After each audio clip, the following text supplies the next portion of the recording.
ಜೊತೆಗೆ ಯಾವುದೇ ಮುನಿಸು ಇಲ್ಲ, ಸಿಟ್ಟಿಲ್ಲ, ನಾವು ಒಂದಾಗಿದ್ದೀವಿ ಅಂತ ಹೇಳಿದರು. ಅಂದ್ರೆ ಒಟ್ಟಾರೆಯಾಗಿ ಈ ಘಟನೆಯಿಂದ ಏನಾಗ್ತದಪ್ಪ ಒಂದು ಹೊರಗೆ ಬರ್ತಾ ಇದೆ ಅಂದ್ರೆ ವಿಜಯೇಂದ್ರ ಅವರು ದಿನದಿಂದ ದಿನಕ್ಕೆ ಬಲಿಷ್ಠ ಆಗ್ತಾ ಇದ್ದಾರೆ.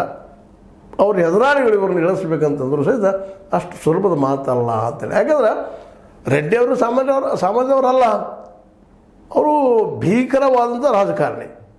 ಯಾಕಂದ್ರೆ ಯಡಿಯೂರಪ್ಪನವರು ಸಹಿತ ಸಾಕಷ್ಟು ಕಾಡಿದವ್ರು ಹಿಂದಿನ ಒಂದು ಅವರ ಕ್ಯಾಬಿನೆಟ್ದಲ್ಲಿದ್ದಾಗ. ಹೀಗಾಗಿ ರೆಡ್ಡಿ ಮತ್ತು ಶ್ರೀರಾಮುಲುವರ ಬಲ ಯಡಿಯೂರಪ್ಪನವರಿಗೆ ಮತ್ತು ಅವ್ರ ಮಗನಿಗೆ ಸಿಗೋದ್ರಿಂದ ಮತ್ತು ಯಡಿಯೂರಪ್ಪನವ್ರ ತಂದೆ ಸಮಾನ ಅಂತ ಅವರಿಬ್ಬರು ಹೇಳ್ಕೊಳ್ಳೋದ್ರಿಂದಾಗೆ ನಮ್ಮ ಎದುರಾಳಿಗಳು ವಿಜಯೇಂದ್ರ ಅವರ ಎದುರಾಳಿಗಳು ವಿಶೇಷವಾಗಿ ಇದನ್ನು ಯಾವ ರೀತಿ ತೊಗೊಳ್ತಾರೆ, ಹೆಂಗೆ ಮಾಡ್ತಾರೆ ಅನ್ನೋದು ಮುಂದಿನ ದಿನದಲ್ಲಿ ಗೊತ್ತಾಗುವಂಥ ವಿಷಯ. ಬಟ್ ಈಗ ಮಾತ್ರ ಒಂದು ಸ್ಟೆಪ್ ವಿಜಯೇಂದ್ರ ಅವರು ಮುಂದೆ ಸರಿದಿದ್ದಾರೆ. ಇದಕ್ಕೆ ಕಾರಣ ಅಂದರೆ ಈ ಶ್ರೀರಾಮುಲು ಮತ್ತು ಜೊತೆಗೆ ರೆಡ್ಡಿ ಅವರನ್ನು ಒಂದುಗೂಡಿಸಿದ್ದು. ಅದು ಯಾವುದೇ ಕಾರಣಕ್ಕೆ ಒಂದುಗೂಡಲಿ ಮತ್ತು ಅವ್ರಿಗೂ ಶಕ್ತಿ ಆಗಬೇಕಾಗಿತ್ತು. ಯಾಕಂದ್ರೆ ಕಾಂಗ್ರೆಸ್ಗೆ ಬರ್ಲಿಕ್ಕೆ ಸಾಧ್ಯ ಇಲ್ಲ. ಈಗ ನಿಮ್ಗೆ ಹೇಳಿದಂಗೆ, ಯಾಕಂದ್ರೆ ಈಗಾಗಲೇ ಕಾಂಗ್ರೆಸ್ನಿಂದ ಭಾಳ ದೂರ ಇದ್ದಾರೆ, ಜೆ ಡಿ ಎಸ್ನಿಂದ ದೂರ ಇದ್ದಾರೆ. ಈಗ ಇರೋದು ಅವ್ರಿಗೆ ಒಂದು ಹಾದಿ ಬಿ ಜೆ ಪಿ ಜೊತೆಗೆ. ಯಾಕಂದ್ರೆ ಸಾಕಷ್ಟು ಹಗರಣಗಳಿದ್ದಾವೆ ಅವ್ರ ಮೇಲೆ. ಅವೆಲ್ಲ ಉಳಿಬೇಕಾದ್ರೆ ಒಂದು ರಾಷ್ಟ್ರೀಯ ಪಕ್ಷ ಅವ್ರಿಗೆ ಬೇಕು. ಅದರಲ್ಲೂ ಪ್ರಧಾನಿ ಮೋದಿ ಅವರು ಭರಿಸ್ತಿದ್ದಾರೆ.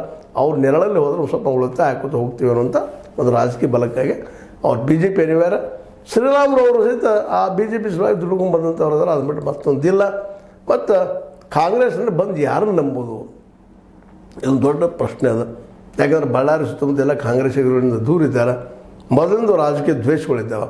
ಹೀಗಾಗಿ ಅವರಿಬ್ಬರು ಒಂದಾಗೆ ಇಲ್ಲಿ ಮೂರೂ ಜನಕ್ಕೂ ಲಾಭ ಆಗ್ಯದ. ರೆಡ್ಡಿಯವ್ರಿಗೂ, ನಮ್ಮ ಜನಾರ್ದನ ರೆಡ್ಡಿಯವ್ರಿಗೂ, ಜೊತೆಗೆ ಏನಪ್ಪ ಅಂದ್ರೆ ಶ್ರೀರಾಮುಲು ಅವರಿಗೆ, ಹಾಗೆ ವಿಜಯೇಂದ್ರ ಅವ್ರಿಗೆ. ಹೀಗಾಗಿ ಬಿ ಜೆ ಪಿಯಲ್ಲಿ ಯಡಿಯೂರಪ್ಪನವರ ಹಿಡಿತ